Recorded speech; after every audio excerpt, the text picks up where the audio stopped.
Sir మీ పేరు శుభోదయం సుబ్బారావు గారు ఎలియాస్ రాజశేఖర్ గారు అని చెప్తూ ఉంటారు. కానీ కొత్తగా ఇదేంటి సార్ ఆస్ట్రాలజీ రాజశేఖర్ గారా సుబ్బారావు గారు అన్నారు సార్? ఆస్ట్రాలజర్ కాను, నేను ఆస్ట్రాలజీ నమ్మనంటే నమ్మను. కానీ ఆస్ట్రాలజీకి సంబంధించి శుభోదయం సుబ్బారావు నాకు ఏదైతే కళామతలిన నన్ను ఆశీర్వదిస్తూ పెట్టిన పేరు ఏదైతే వచ్చిందో కొరటాల శివ గారి ద్వారా ఫస్ట్కి వచ్చింది ఎటువంటి క్యారెక్టర్ నేను చెయ్యాలని అనుకుంటారు కదా సార్, అటువంటి మంచి క్యారెక్టర్స్ మీరు మీ మైండ్లో ఏమున్నాయి? అంటే ఉన్నాయండి చాలా. అంటే దేవుడి దయ వల్ల నేను మ్యాక్సిమం అన్ని క్యారెక్టర్స్ చేశానండి.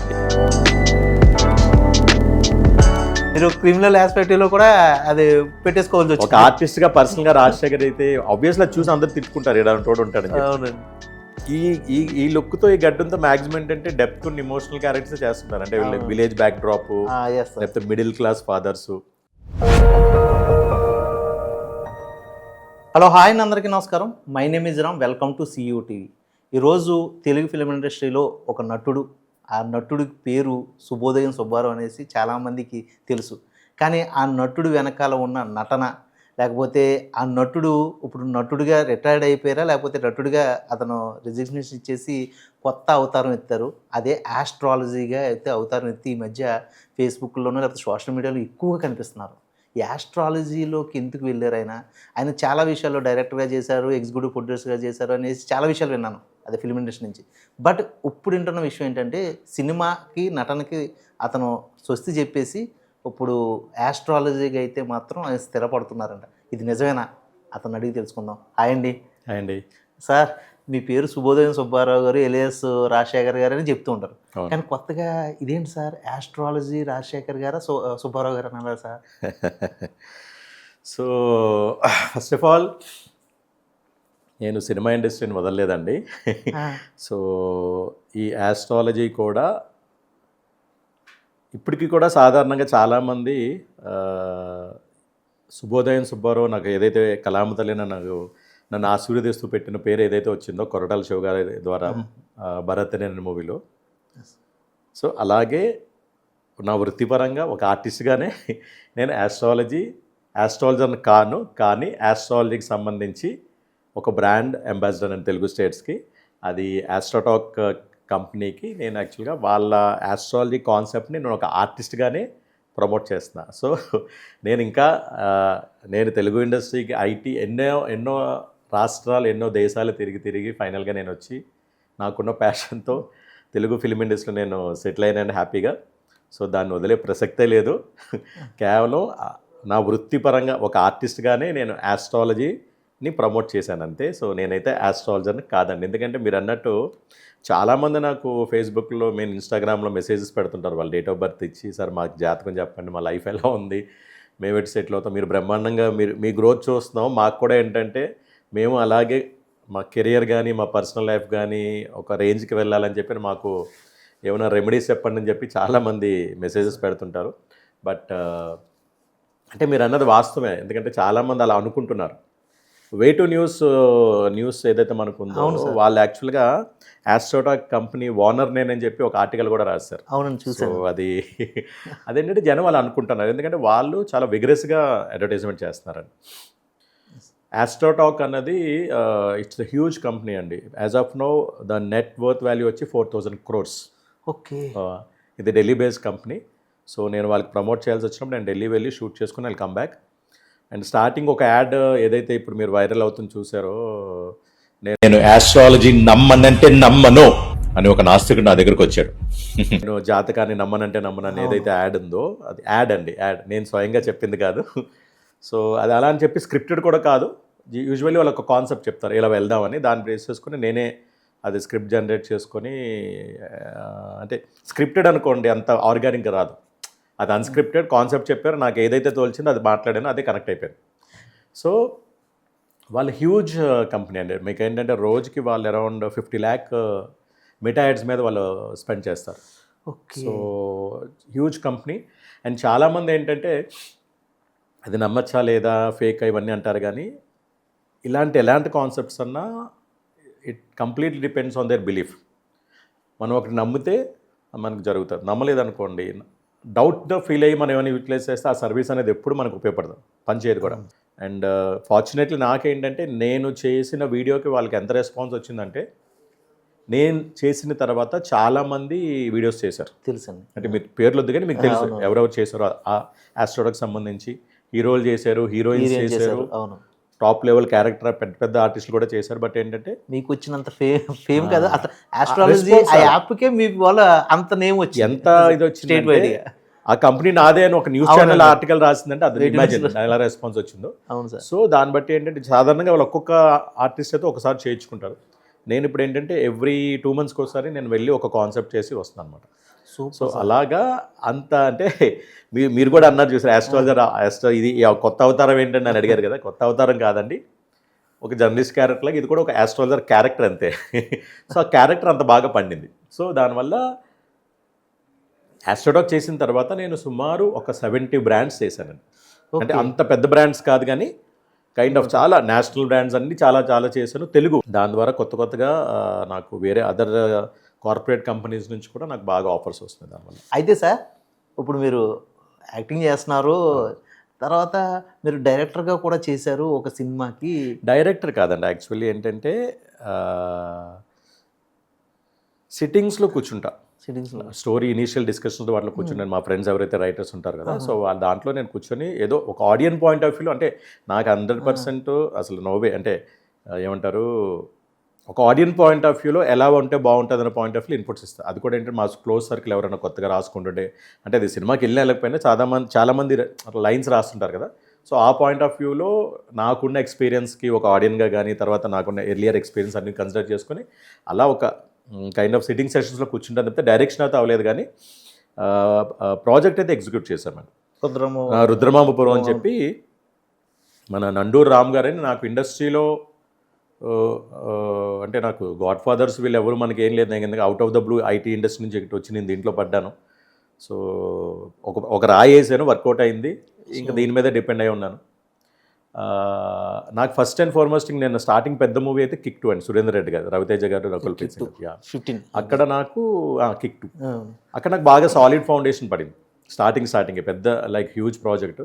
ఎందుకంటే కిక్ అంత హ్యూజ్ బ్లాక్ బస్టర్ అయింది కాబట్టి కిక్ 2 మీద విపరీతమైన ఎక్స్పెక్టేషన్. అవునండి. అండ్ చాలామంది రకుల్ ప్రీత్ సింగ్ ఆవిడతో పాటు మిగతా వాళ్ళు సంజయ్ మిశ్రా కానీ, తర్వాత మన రాజ్పాల్ యాదవ్ గారు, వీళ్ళందరూ బాలీవుడ్ వాళ్ళందరూ చేశారు.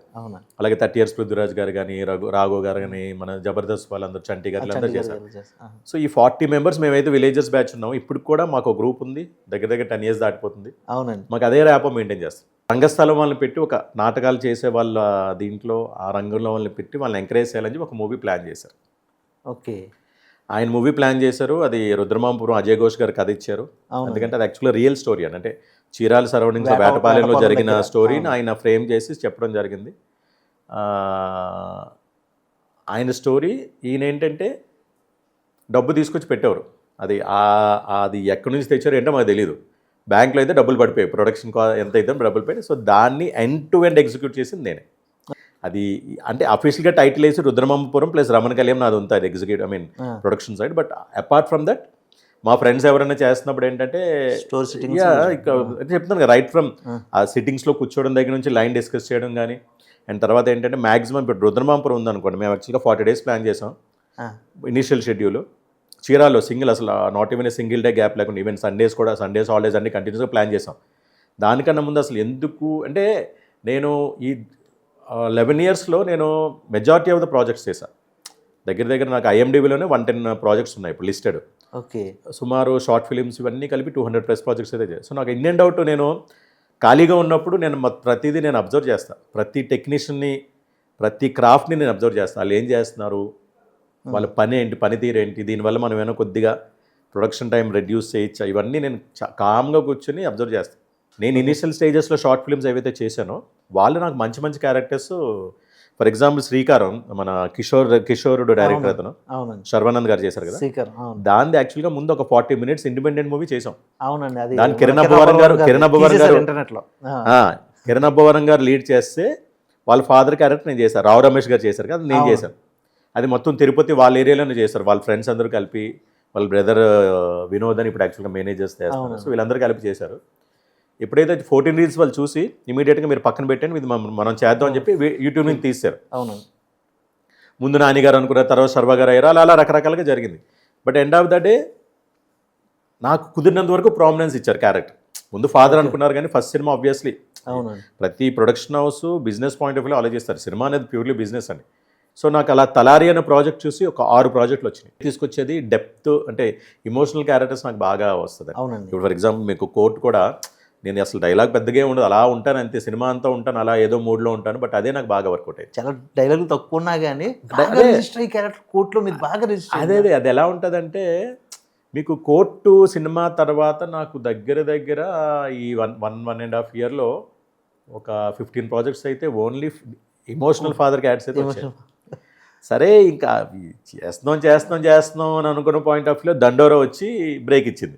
బ్రేక్ ఇన్ ద సెన్స్ ఆ ఫాదర్ క్యారెక్టర్స్ నుంచి నెగిటివ్ క్యారెక్టర్స్ కూడా స్టార్ట్ అయినాయి అనమాట. దండోరాలో ఒక సీనే అతన్ని చంపింది, ప్లస్ తర్వాత ఏంటంటే అంత స్ట్రాంగ్గా మేము ఇలాగే ఉంటాం, మా పద్ధతులు ఇవే, మాకేంటంటే మాకు కులమే ముఖ్యం, మనిషి కన్నా మేము కులంనే ఎక్కువ చేస్తాం ఇంపార్టెన్స్ అనే పాయింట్. ఆ క్యారెక్టర్ అంత స్ట్రాంగ్గా ఉన్న క్యారెక్టర్ నుంచి ఈ నెగిటివ్ క్యారెక్టర్ స్టార్ట్ అయ్యింది. మొత్తం కోర్టులోనే ఉంటుంది సినిమా అంతా.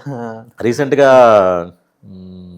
మూడ్లాంతర్లని హాట్స్టార్ షూటింగ్ అవుతుంది ఇప్పుడు. Okay sir. సో దాంట్లో ఒక నెగిటివ్ షేడ్ ఉన్న క్యారెక్టరు, దాంట్లో ఒక అంటే నాకు యాక్షన్ ఎపిసోడ్ ఉంది, కరాటే చేసే క్యారెక్టర్. సో దాన్ని బట్టి నేను యాక్చువల్గా వెయిట్ తగ్గుతున్నాను కొద్దిగా, ఫుడ్ అది మానేసి ఆ క్యారెక్టర్ కోసం ఏంటంటే ఆ లుక్ బేర్ బాడీతో కరాటే ఫైట్ ఉంటుంది అనమాట.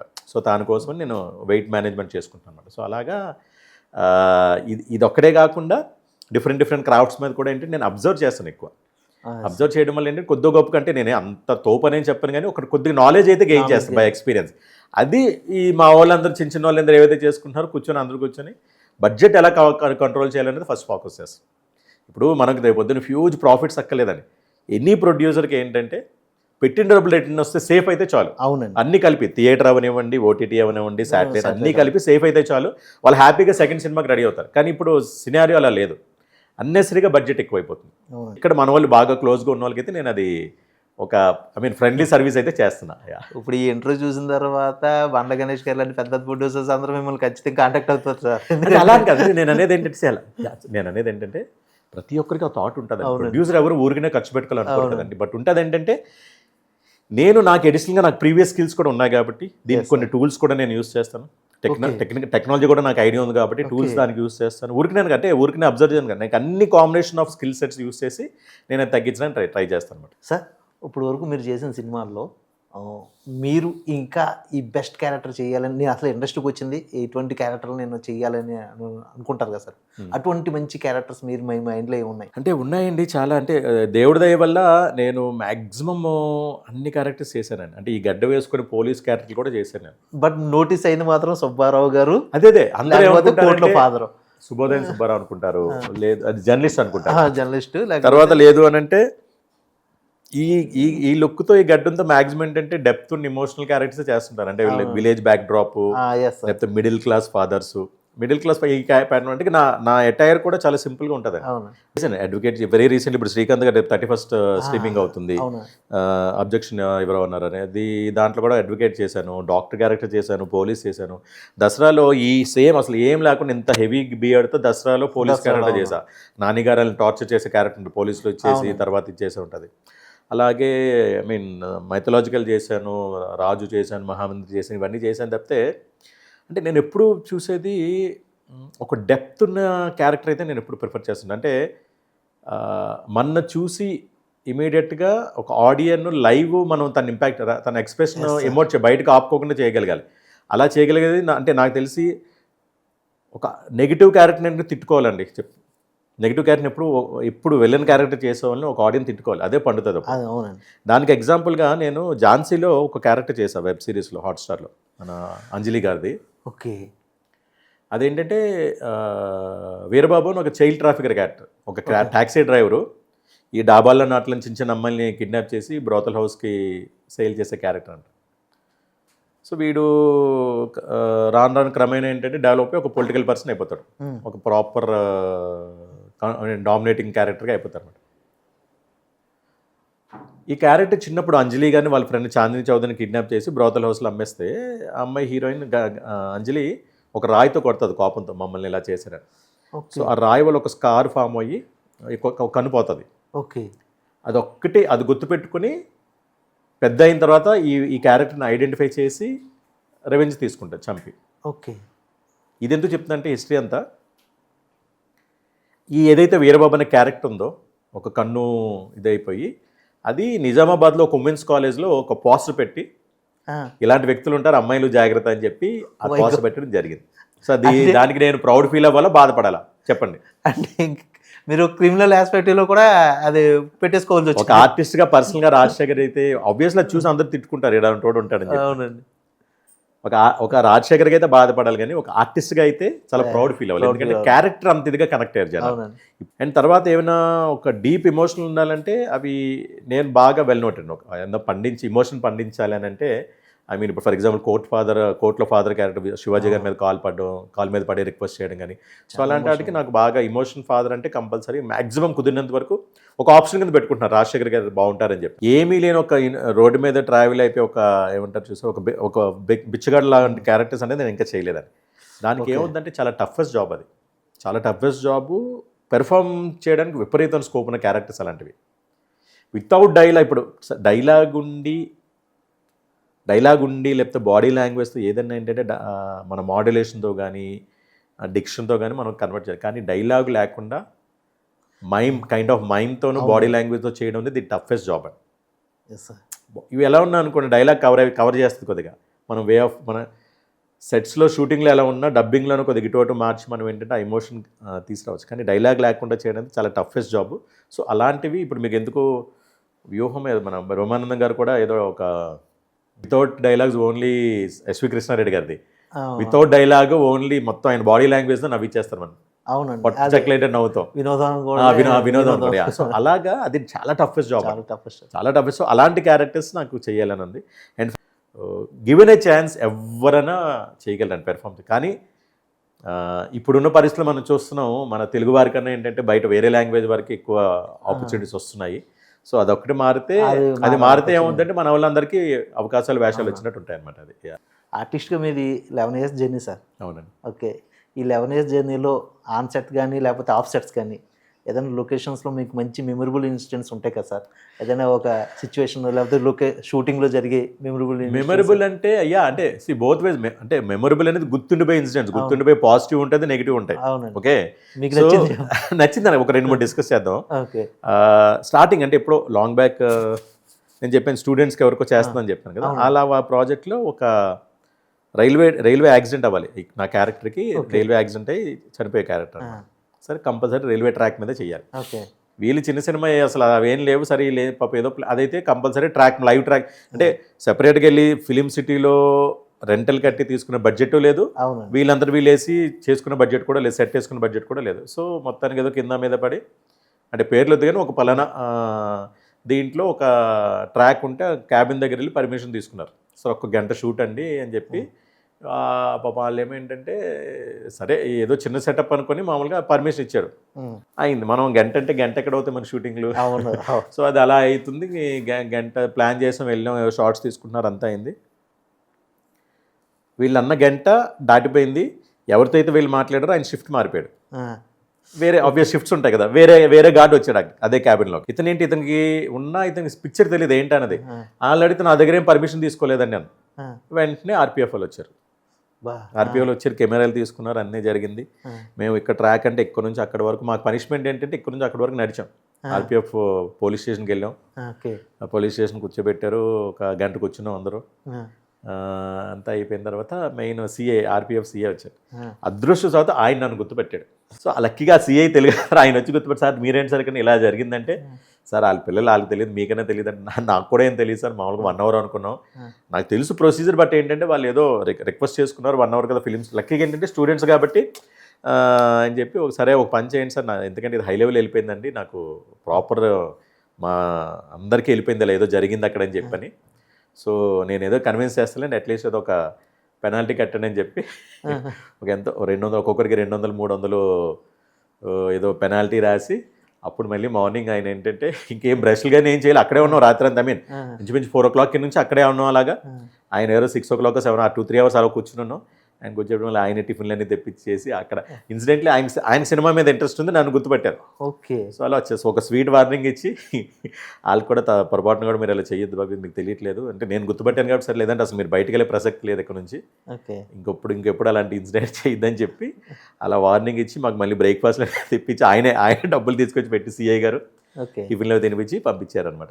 సో అలాగా అదొక ఎక్స్పీరియన్స్. తర్వాత ధృవ మూవీకి రామ్ చరణ్ గారు నేను చేస్తున్నప్పుడు ఓల్డ్ సిటీలో చేసాం. మీకు చూస్తే నా క్యారెక్టర్ ఏంటంటే ఒక హవాలా బ్రోకర్. సడన్గా ఇద్దరు ఆయన ఒకసారి ఆయనేమో క్యాప్, నన్ను ఎవరు గుర్తుపట్టరు ఆ టైంకి, ఆయన క్యాప్ మాస్క్ పెట్టుకుని ఆయనేమో లిఫ్ట్లో పైకి వెళ్ళిపోయారు, నేను వెళ్ళిన తర్వాత ఏంటంటే చార్మినార్ క్లాక్ ఉంటుంది చూసారా, నేను ఇటు నుంచి జాయిన్ అవుతాను, ఆయన ఇటు నుంచి జాయిన్ అవుతారు, అక్కడ ఇన్ఫర్మేషన్ చెప్పడం అనమాట. అది వైట్ షాట్ పెట్టారు. ఏంటి కెమెరా ఎక్కడ ఉంది, మళ్ళీ 1 కిలోమీటర్ అవతల టెర్రస్ మీద కెమెరా ఉండి మేము ఇద్దరం అక్కడికి వెళ్ళాం. ఓకే. జస్ట్ ఒక షాట్ కోసం గుర్తుంది నాకు. అవును. అంటే అక్కడ ఇద్దరు జాయినింగ్ అంటే మళ్ళీ తర్వాత క్లోజ్ అనేది ఇక్కడ మళ్ళీ ఈ బిల్డింగ్ వచ్చి తీశారు ఆ బ్యాక్ డ్రాప్ లో పెట్టి. బట్ జాయినింగ్ మాత్రం ఇద్దరు ఏంటంటే నేను లెఫ్ట్ నుంచి ఆయన రైట్ నుంచి ఆ 4 చెట్ల ఒక క్లాక్ ఉంటుంది చూసారు. అవునవును. సో ఆ పైన వాల్ మీద నడుచుకుంటే వెళ్ళి అలా జాయిన్ అవుతాను అనమాట. సో అక్కడ ఇన్ఫర్మేషన్ షేర్ చేయడం అనేది. సో అది గుర్తుపెట్టుకుని గేమ్ చేంజర్ షూటింగ్ అప్పుడు రామ్ చరణ్ గారు గుర్తుపెట్టుకుని దాని గురించి డిస్కస్ చేశారు.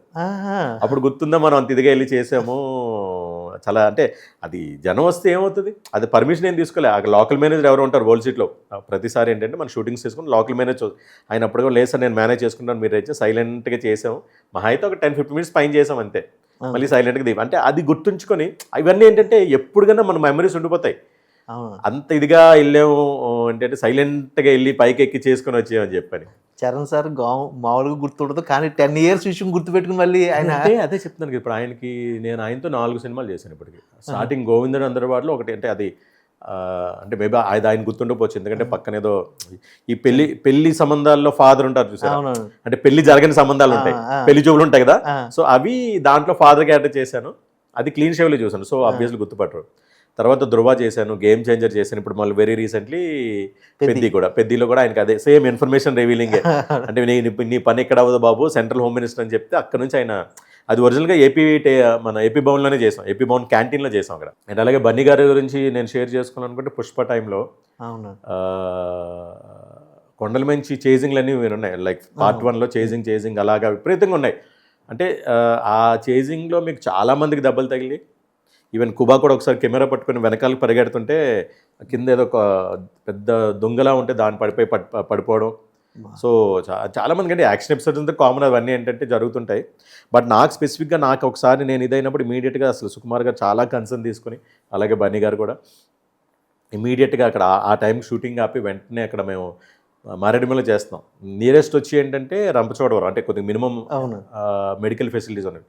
సాయి గారు అని బాబాసాయి అంటారు మన మైత్రి మూవీస్ కానీ సుకుమార్ గారు వాళ్ళతో ఆయన మొత్తం అన్ని వర్క్స్ చూసుకుంటుంటారు. ఆయన ఇమీడియట్గా నన్ను తీసుకెళ్ళి దగ్గరుండి చూపించి ట్రావెల్ అంతా చేయించి, యాక్చువల్గా నాదైతే నెక్స్ట్ ఆ రోజు నా ఎపిసోడ్ ఏదైతే ఉంటుందో అది ఆపేశారు.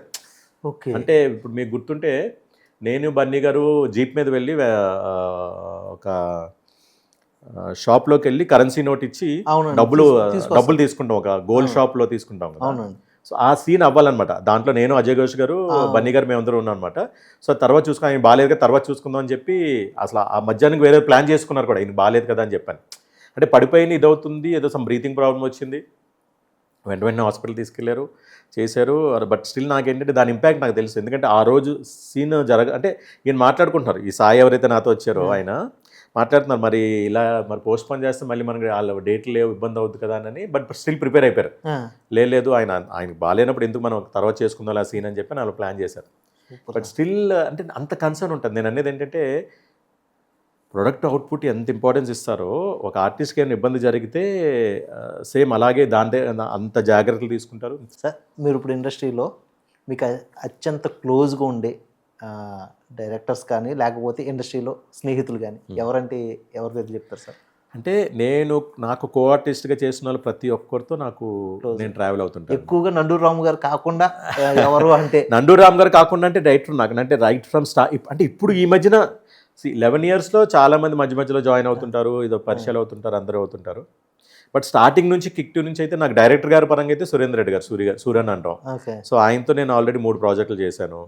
అండ్ తర్వాత నాకు ప్రతి డైరెక్టర్ నాకేంటంటే ఒక ఇండస్ట్రీ అంటేనే సెంటిమెంట్.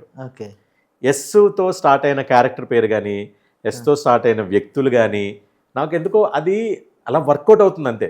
ఓకే. ఇప్పుడు సురేందర్ రెడ్డి గారు, సుకుమార్ గారు, ఎస్ఎస్ రాజమౌళి గారు, ఇలాగా ఈ అంటే మిగతా వాళ్ళు కాదని కదా, బట్ నాకేంటంటే ఈ ప్రాజెక్ట్స్లో లేకపోతే నా క్యారెక్టర్ పేరు ఇప్పుడు ఫర్ ఎగ్జాంపుల్ శుభోదయం సుబ్బారావు, అలాగే రుద్రమాపురంలో శివయ్య క్యారెక్టర్ పేరు.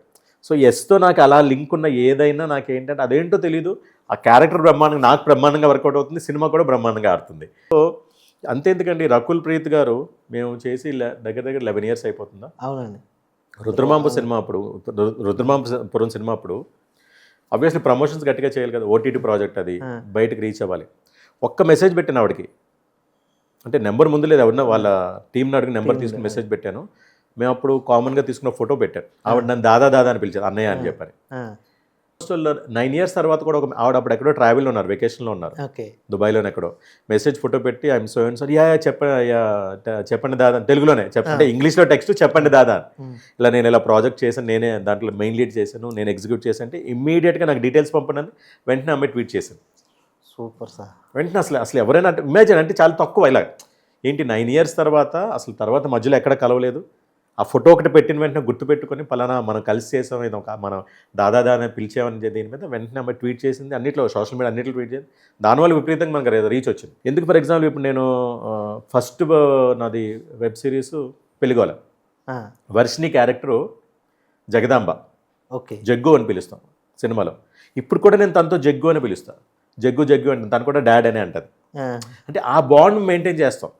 ఫర్ ఎగ్జాంపుల్ నాతో చాలామంది, ఇప్పుడు నేను ఫాదర్ క్యారెక్టర్ చేస్తాను కదా, ఇప్పుడు రోషన్ ఉన్నాడు, రోషన్ నాన్న అని పిలుస్తాడు ఏది కోర్టులో, అప్పుడు నాన్న అని పిలుస్తాడు. సో అలాగా ఆ బాండ్ మెయింటైన్ చేస్తుంది. ఎందుకంటే ఆ క్యారెక్టర్ బట్టి అలా కరెక్ట్ అయ్యమనుకోండి, ఆ లాంగ్ టర్మ్ ఉంటుంది, ఆ వెరీ న్యాచురల్ ఆర్గానిక్గా ఉంటుంది రిలేషన్ అనేది. మీరు ఆస్ట్రాలజర్గా, ఆర్టిస్ట్గా, ఎగ్జిక్యూటివ్ ప్రొడ్యూసర్గా అండ్ స్క్రిప్ట్ రైటర్గా ఎవ్రీథింగ్ అన్నీ చేసుకుంటూ వెళ్తున్నారు. ఇక ఫ్యూచర్లో మిమ్మల్ని చూడాలనుకుంటే ఇంకేమైనా చూడాలనుకుంటాం సార్ మేము? సార్ నేను ఒక ఆప్టమిస్టిక్ పర్సన్ అండి, అంటే నేను ఏది ఎజెండా పెట్టుకోను, ఓకే, వచ్చింది వదలను. ఓకే, ఏమైనా ఆపర్చునిటీ వచ్చింది అనుకోండి, ఇప్పుడు నేను టెక్నికల్ గా కానీ నేను టూల్స్ వాడతాను, కానీ నా స్వతహాగా నా అంత క్రియేటివిటీ లేదు, రైటింగ్ స్కిల్స్ లేవు. కానీ విన్న కథని దాని మీద ఇన్పుట్స్ ఇవ్వగలను, ఒక ఆడియన్ పాయింట్ ఆఫ్ వ్యూ ఇన్పుట్స్ ఇవ్వగలను. Okay sir. టూల్స్ నేను గట్టిగా వాడతాను, ఎందుకంటే నాకు టెక్నాలజీ నా చేతిలో ఉంది. Okay sir. సో ఇప్పుడున్నది ఫుల్ ట్రెండ్లో ఉంది ఏఐ, గట్టిగా వాడతాను నేను ఏఐని. సో ఏఐని వాడి ఇప్పుడు నా ఏదన్నా నేను ఏ బ్రాండ్ చేసినా నేనే స్క్రిప్ట్ జనరేట్ చేసుకుంటాను, వాళ్ళ కాన్సెప్ట్ అడుగుతాను, స్క్రిప్ట్ నేనే జనరేట్ చేసుకుంటాను. అవునండి. పౌరాణికం వస్తుంది మ్యాక్సిమం, ఇప్పుడు అందరూ ఏంటంటే మెజారిటీ పౌరాణికం చేస్తున్నారు. హిస్టారికల్ మనం కురుక్షేత్రం చేసాం ఆల్రెడీ, నెట్ఫ్లిక్స్ వాళ్ళు అవన్నీ ఏ మూవీ, అవునండి, అలాగే తెలుగు వాళ్ళు కూడా చేస్తున్నారు. దాంట్లో సీతారాముల కళ్యాణం అని చెప్పి ఒకటి ఉంది ప్రాజెక్ట్, పేరు సీతారాముల కళ్యాణం, కానీ రావణుడిదే మెయిన్ దాంట్లో లీడ్ క్యారెక్టర్. సో నేను రావణుడి క్యారెక్టర్కి యాక్ట్ చేశా.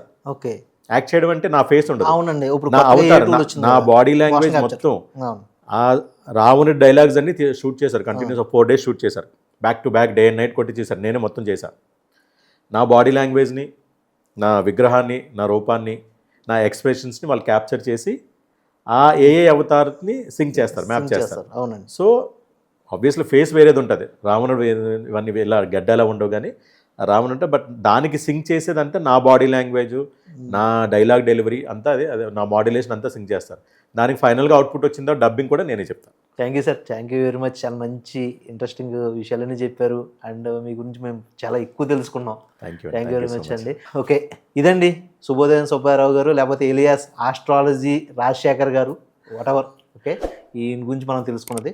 మరో మంచి కంటెంట్తో నెక్స్ట్ టైం మళ్ళీ మీ ముందుకు వస్తాను. అప్పటి వరకు సైన్ అవుట్ మీరు.